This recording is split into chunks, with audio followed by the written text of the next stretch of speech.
Hello guys, and welcome back to Writing Practices. Today we'll explore how to write an audit letter. This type of letter is a formal communication used to notify a recipient about an upcoming audit and request necessary information to ensure the process runs smoothly. If you need to write an audit letter that's professional, clear and comprehensive, you're in the right place. I'll walk you through every section of the letter, ensuring it's perfectly structured and detailed. Let's get started. Sender's information. The first part of your audit letter is the sender's information.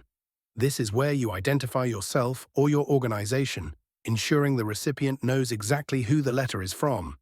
Include your full name or company name, your position, if applicable, your address, your city, state and zip code, your email address, your phone number.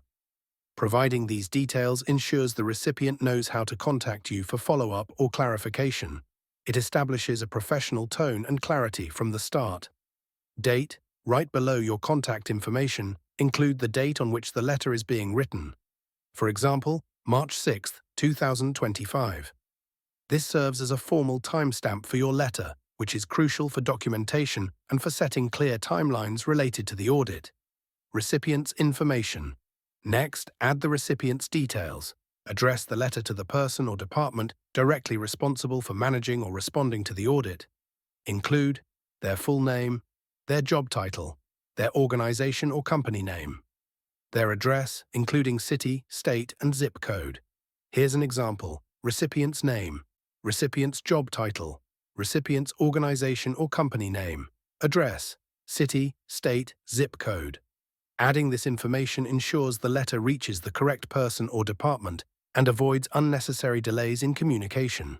Subject. The subject line communicates the purpose of the letter at a glance. It should be concise and direct. For example, subject, audit notification and request for information. This clear subject line informs the recipient of the letter's purpose, making it easier for them to prioritize and respond appropriately. Salutation. Begin your letter with a professional greeting. For example, dear recipient's name. This sets a respectful tone and adds a personal touch to the letter. Using the recipient's name when possible makes the communication feel more direct and professional. Opening paragraph. Audit notification. The opening paragraph notifies the recipient about the upcoming audit. Be clear and concise about the scope and purpose. For example, I am writing to formally notify you that an audit of specific area, such as financial records, operational processes, or compliance requirements, is scheduled to be conducted on specific dates by auditing entity or department.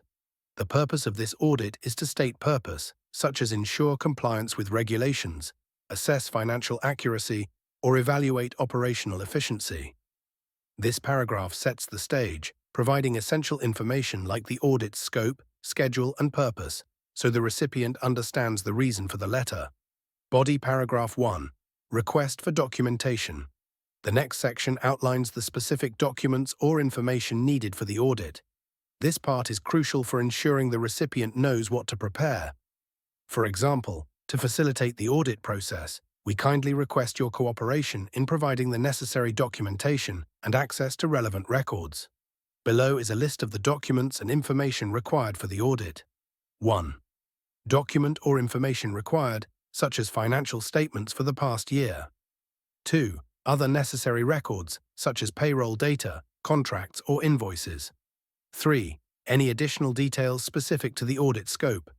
Be as detailed as possible, listing all required documents and clarifying any specific formats or timeframes.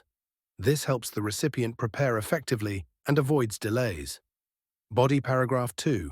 Timeline and contact information. In this paragraph, specify the deadline for providing the requested materials and offer your contact details for any questions or concerns. For example, please ensure that the requested materials are ready and accessible by specific date. If you anticipate any challenges in providing the requested information or have any questions about the process, do not hesitate to contact me at your phone number or your email address. This section emphasizes the importance of meeting the timeline while providing reassurance that support is available if needed. Closing paragraph. Appreciation and cooperation. In your closing paragraph, Express gratitude for the recipient's cooperation and emphasize the importance of their assistance in ensuring a smooth audit process. We appreciate your prompt attention to this matter and your assistance in ensuring a smooth and efficient audit process. Thank you for your cooperation and understanding. This reinforces a positive and professional tone, encouraging a collaborative approach. Closing salutation. End the letter with a professional closing, such as, "Sincerely, your full name," your job title, your organization/company name. This formal closing leaves a strong and respectful impression. Attachments. If you're enclosing any supporting documents, mention them at the end of the letter under attachments. For example, attachments, if applicable, list any supporting documents or additional details enclosed. And that's how you write an audit letter. Each section plays an important role in ensuring your letter is professional, clear, and effective. If you found this tutorial helpful, don't forget to give it a thumbs up, share it with your friends, and subscribe to Writing Practices for more step-by-step guides. Let me know in the comments if there's a specific type of letter you'd like me to cover next. Thanks for watching, and I'll see you in the next video.